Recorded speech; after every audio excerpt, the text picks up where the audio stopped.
আসসালামু আলাইকুম সুপ্রিয় দর্শক। মহার্ঘ ভাতার দাবিতে শহীদ মিনারে সমাবেশ করার ঘোষণা এবং মহার্ঘ ভাতা প্রদান সহ ৭ দফা দাবিতে মহাসমাবেশের ঘোষণা দিয়েছে বাংলাদেশ আন্তঃবিশ্ববিদ্যালয় কর্মচারী ফেডারেশন।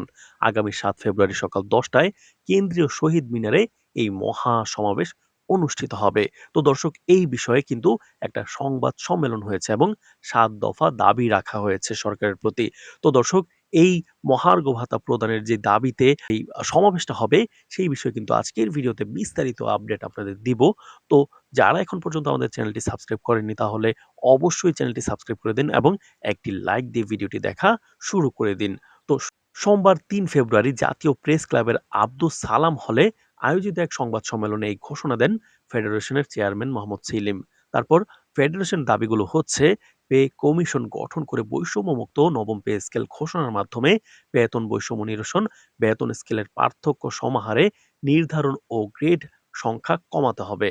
পে কমিশনে ১১ থেকে ২০তম গ্রেডের কর্মচারী প্রতিনিধি রাখতে হবে।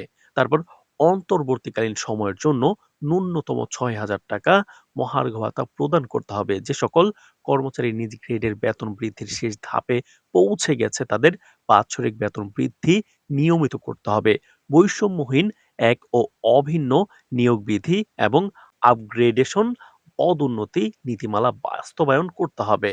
আপগ্রেডেশন পদোন্নতির নীতিমালা প্রণয়নের ক্ষেত্রে সকল পাবলিক বিশ্ববিদ্যালয়ে অনুমোদিত আপগ্রেডেশন পদোন্নতি নীতিমালা পর্যালোচনা করে সর্বোচ্চ সুবিধাপ্রাপ্ত অভিন্ন নীতিমালা বাস্তবায়ন করতে হবে। ব্লক পোস্ট নিয়মিতকরণ, শতভাগ আপগ্রেডেশন পদোন্নতি প্রদান কিন্তু করতে হবে। এইসব দাবিগুলা ছিল। এছাড়াও আমরা দেখতে পাচ্ছি যে এছাড়া সব পাবলিক বিশ্ববিদ্যালয়ের শিক্ষকদের মতো সর্বোচ্চ বয়স ৬৫ বছর করতে হবে ও সব পাবলিক, স্বায়ত্তশাসিত ও আধা স্বায়ত্তশাসিত বিশ্ববিদ্যালয়ে কর্মচারী নিয়োগ এবং কর্মচারীদের স্বার্থ সংশ্লিষ্ট সকল ক্ষেত্রে বিশ্ববিদ্যালয়ের স্ব বেসিক সংগঠনের প্রতিনিধিদেরকে কমিটিতে রাখতে হবে। বাজার মূল্যের ঊর্ধ্বগতি ও জীবনযাত্রার ব্যয় বৃদ্ধির সঙ্গে সমন্বয় করে সব ভাতাদি পুনর্নির্ধারণ ও ১১ থেকে ২০তম গ্রেডের সরকারি চাকরিজীবীদের রেশন ব্যবস্থা প্রত্যাবর্তন অথবা ন্যায্য মূল্যে সরকারিভাবে পণ্য সরবরাহ করতে হবে।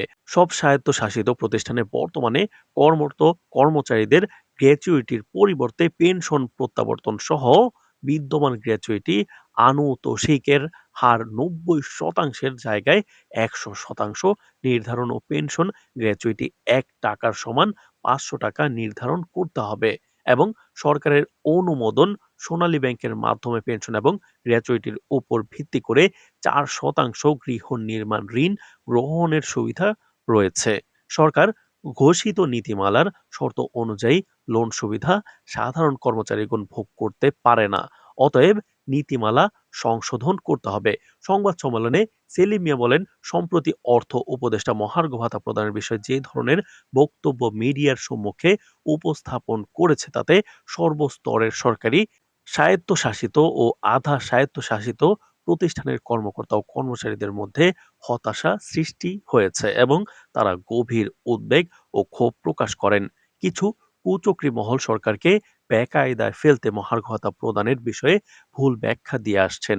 তাই বাংলাদেশ আন্তঃবিশ্ববিদ্যালয় কর্মচারী ফেডারেশন সরকারি কর্মচারীদের আগামী ৭ ফেব্রুয়ারি ঘোষিত মহাসমাবেশে যোগদানের জন্য একাত্মতা প্রকাশ করেন।